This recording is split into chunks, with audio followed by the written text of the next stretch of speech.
ونصلي على رسوله الكريم أما بعد قال النبي صلى الله عليه وسلم يا رسول الله أردت أن أغزو وقد جئت أستشيرك فقال هل لك من أم قال نعم قال فألزمها فإن الجنة تحت رجليها رواه أحمد ونسائی او كما قال علیہ الصلاۃ والسلام۔ میرے انتہائی ہم سفر ساتھیوں اور میرے معاون اور سپورٹر اور میرے بہنوں اور بھائیوں، پچھلی ویڈیو میں نے آپ کے سامنے اس اشخاص کا ذکر کیا جس کے اطاعت میں جنت ہے اور جس کی نافرمانی میں جہنم ہے۔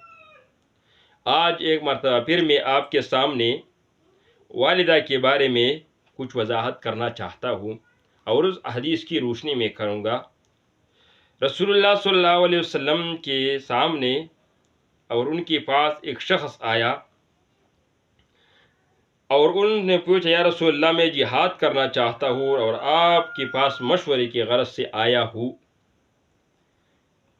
فرمایا کیا تیری ماں موجود ہے؟ عرض کیا ماں ہاں موجود ہے۔ فرمایا ان کی خدمت میں حاضر رہنے کو لازم پکڑی کیونکہ جنت اس کے پاؤں کے نیچے ہے۔ رسول اللہ صلی اللہ علیہ وسلم کے پاس ایک صحابی آیا اور انہوں نے ان سے مشورہ لیا کہ میں آپ کے ساتھ جہاد پر جانا چاہتا ہوں اور آپ سے مشورہ کرنا چاہتا ہوں کہ کیا آپ مجھے کوئی مشورہ دے۔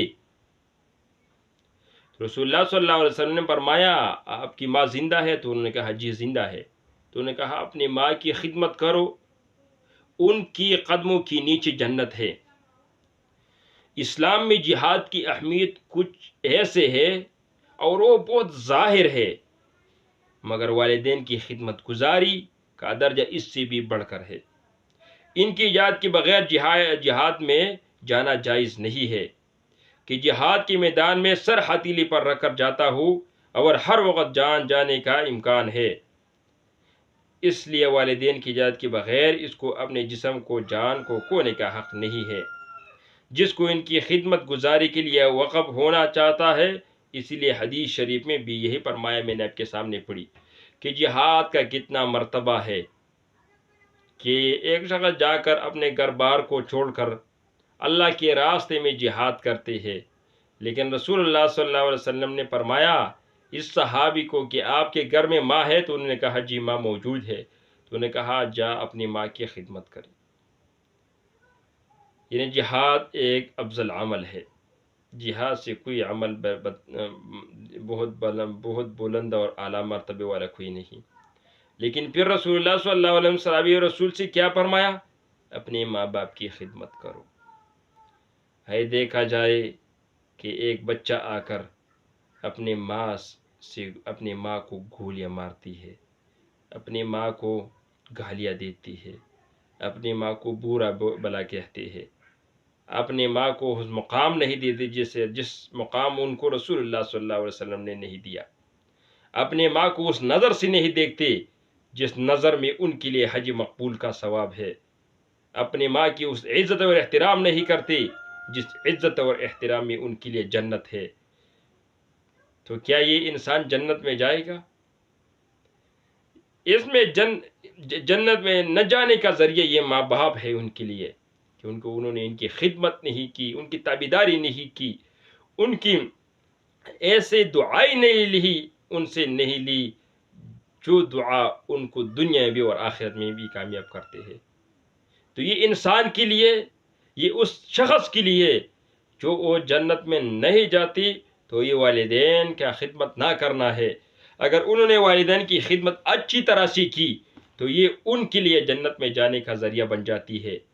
ایسا معاشرہ اور لوگوں کو یہ بتانا مقصود ہے، میرا بھی اور آپ کا بھی، کہ ہر ایک شخص کو یہ بتا دینا مقصد ہوگا میرے لیے اور آپ کا بھی، اور یہ دعوت کا ایک ذریعہ ہے کہ ان سب بہن اور بھائیوں کو یہ کہہ دو کہ آپ کے لیے جنت اور جہنم آپ کے گھر میں ہے۔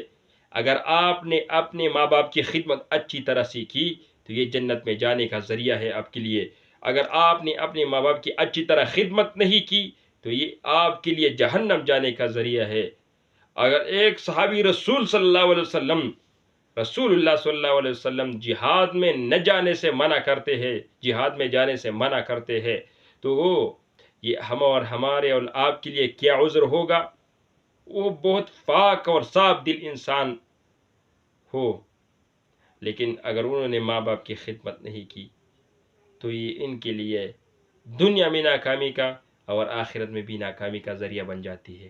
تو آئے اپنے ماں باپ کی خدمت کری، اپنے والدہ کے احترام کری، اپنے والد کا احترام کری، ان کی عزت سے نگاہ دیکھی، ان کے لیے اچھی اچھی دعائیاں دے، ان کے لیے اچھی کام کرے، ان کے لیے ایسے چیزیں لائے جو ان کو پسند ہو، ان سے دعا لے، ان کی خدمت میں حاضری کرے، ان کے لیے ان کی پاؤں دبا لے، ان کی جسم میں اگر درد ہو تو اس کے لیے دوائی کا انتظام کرے، ڈاکٹر کا انتظام کرے، ان کی پریشانی ہو تو پریشانی دور کرنے کا کوشش کرے۔ یہ آپ کے لیے دنیا میں جنت کا ذریعہ ہے، یہ آپ کے لیے دنیا میں جہنم کا بھی ذریعہ ہے۔ تو ہم اور آپ پر یہ لازم ہے کہ ہم اپنے دنیا میں بھی اللہ رب العالمین سے اچھی زندگی کی طلبگار ہو، اور آخرت میں بھی اللہ رب العالمین سے اچھی زندگی کا طلبگار ہو۔ تو دنیا میں بھی اچھی زندگی، رسول اللہ صلی اللہ علیہ وسلم نے بتائی کہ اچھی زندگی کا سبب آپ کی اپنی ماں کی خدمت اور باپ کی خدمت کرنا اچھی زندگی کا ذریعہ ہے۔ تو آئیے ہم اور آپ اپنے ماں باپ کو اچھی طریقے سے ان کے ساتھ گفتگو کرے، ان کے ساتھ ادب و احترام سے پیش آئے، ان کی خدمت کرے، ان کے لیے جو اللہ رب العالمین نے مجھے اور آپ کو حکم دیا ہے، رسول اللہ صلی اللہ علیہ وسلم نے مجھے اور آپ کو جو حکم دیا ہے وہ پورے سے پورا کرنے کی حق ادا کرے، تاکہ دنیا میں بھی ہم کامیاب ہو جائے اور آخرت میں بھی انشاءاللہ۔ تب تک کے لیے اگلی ویڈیو سے پہلے میں آپ سے اجازت چاہتا ہوں۔ السلام علیکم ورحمۃ اللہ وبرکاتہ۔